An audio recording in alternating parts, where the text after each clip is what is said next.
Welcome to today's episode of Sanctified and Scandalous. Watch this thrilling story till the end.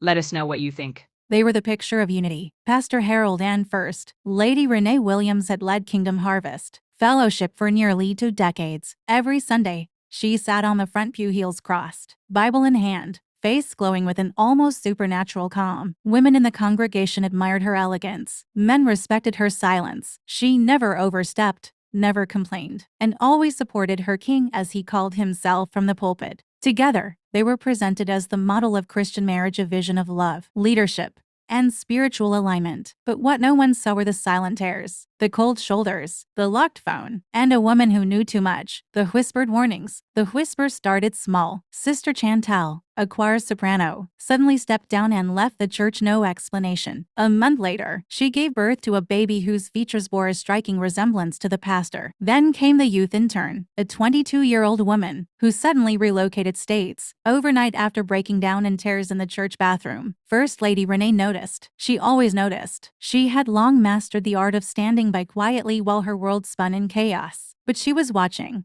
Harold come home late from counseling sessions, watching cash withdrawals from the church debit card, watching how his eyes lingered on girls half his age in the sanctuary. The breaking point. It wasn't the rumors that broke her. It wasn't even the late-night texts or lipstick-stained callers. It was the moment she overheard a private call between her husband and his assistant, confirming that a second woman was pregnant, and he was arranging a quiet payout. Renee sat in the guest bedroom, the cordless phone held tightly, her hands trembling as she listened in through the house line. That night, she didn't scream. She didn't cry. She opened her prayer journal and wrote down the names, dates, and dollar amounts. And she made a plan, because this time, silence would not save her soul. The confession Sunday, 2 weeks later, the sanctuary was full. A special marriage and ministry Sunday had been announced, and curiosity was high. Cameras were rolling. The choir sang love-themed gospel ballads. Pastor Harold stood at the pulpit with a smirk, arms around Renee as if they were still united. But then she took the mic. "Before we talk about love today, I have something to share,"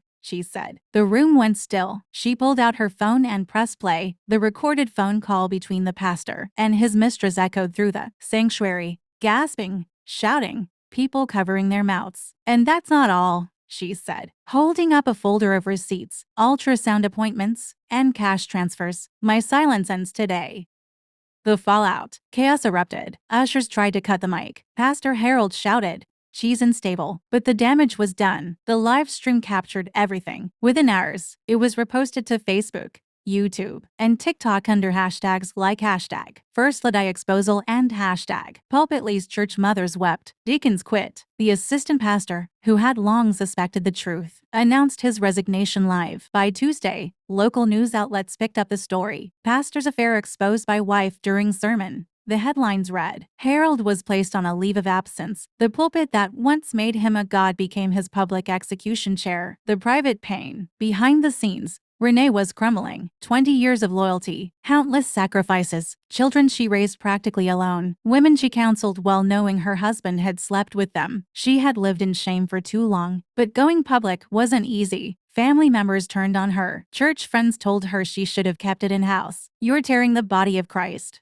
they said. But she was tired of protecting wolves in shepherd's clothing. "I didn't destroy the ministry," she told one critic. "He did." And deep down, she knew her healing required light, no matter how many people preferred darkness. The truth teller's rise. Her boldness inspired others. To former church members, both women stepped forward with similar experiences of manipulation and inappropriate contact with Pastor Harold. One had saved messages, and another had a secret abortion she said he arranged. A third woman, just 19 at the time of her encounter, said she was anointed for him according to the pastor. Renee offered them solidarity and protection. "No more cover-ups," she said during a now viral podcast interview. Church women across the country began sharing their own stories using #ChurchToo. What began as one woman's stand became a national reckoning. The church splits. Kingdom Harvest Fellowship split down the middle. Some remained loyal to Harold, citing forgiveness and God's restoration. Others rallied around Renee, demanding a new pastoral search and internal investigation. Lawsuits were filed. The church's 501c3 status was reviewed. Offerings dropped by 80%. By the end of the fiscal year, the megachurch had to sell its auxiliary building just to stay afloat. What had once been a multi-campus empire was now divided and shaken. But something powerful was happening in the midst of the wreckage. Truth was being told and people were listening. From First Lady to freedom advocate, Renee did not return to the pulpit, but she did not disappear. She started a nonprofit called From the Pew to Power, focused on empowering women in ministry who've experienced spiritual abuse. Her memoir, Behind the Pew, became an Amazon bestseller. She appeared on talk shows, panels, and YouTube documentaries exposing systemic cover-ups in Black churches. But she never stopped praying. God never betrayed me, she told one interviewer. People did. Her story became a symbol not of bitterness, but of boldness, not of revenge, but of release. The legacy of truth. They called her bitter. They called her disobedient. But First Lady Renee did what many others couldn't. She told the truth, even when it cost her everything. In doing so, she opened a floodgate of accountability, healing, and change. Across America, the image of the perfect pastor's wife began to shift. No longer silent, no longer smiling through betrayal, but standing, speaking, reclaiming power. Her legacy is not scandal, it's courage. And for every woman still sitting silently in the pew, Renee's voice echoes, God sees, and so do I. Have you seen a scandal like this, where faith meets fallout? Let us know in the comments below, and kindly like, subscribe, and share to see more stories like this. Thanks, and see you the next episode of Sanctified and Scandalous.